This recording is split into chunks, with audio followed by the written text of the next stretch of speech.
अस्सलाम वालेकुम दोस्तों तव्हांजे लाइ व्लॉग खणी आया हूँ।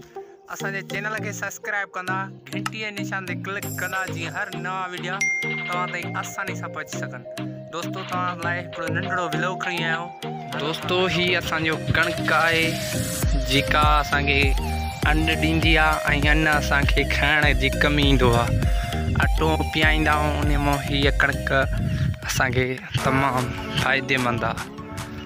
दोस्तों जी हर अड़ा नवा वीडियो तव्हांखे ॾिसण लाइ असांजे चैनल के सब्सक्राइब कंदा ऐं घंटीअ जे निशान ते क्लिक कंदा जी हर नओ वीडियो तव्हां ताईं आसानी सां पहुची सघे।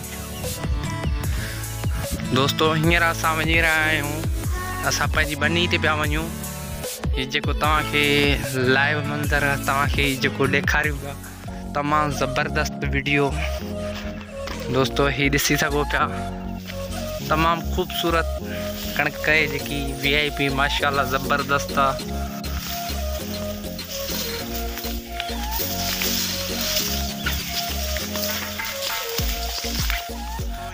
कणिक है माशाल्लाह असांजी खाइण जी कमी ईंदी आहे।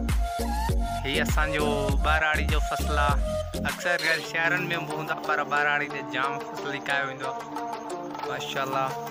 तव्हां ॾिसी सघो था।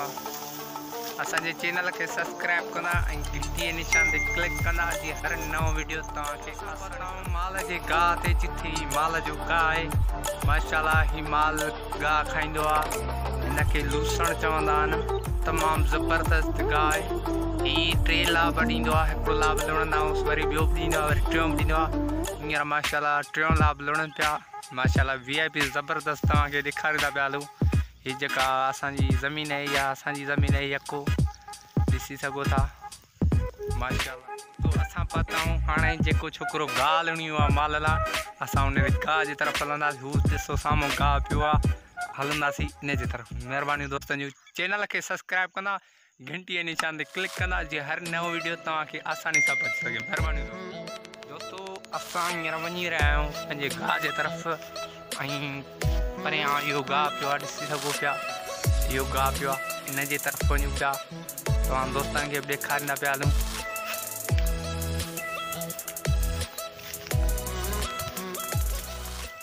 दोस्तों चैनल के सब्सक्राइब करणु न विसारींदा, घंटीअ निशान ते क्लिक कंदा जी हर नई वीडियो जी नोटिफिकेशन तव्हांखे आसानी सां मिली।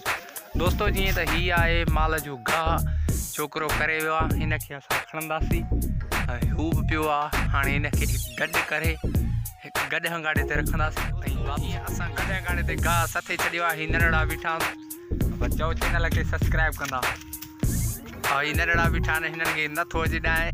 हीअ गॾु हंगाड़े ते असां गाह सथे चयो आहे। वीचारो गॾु हेॾो सारो भार थो खणे। हाणे असां हलंदासीं।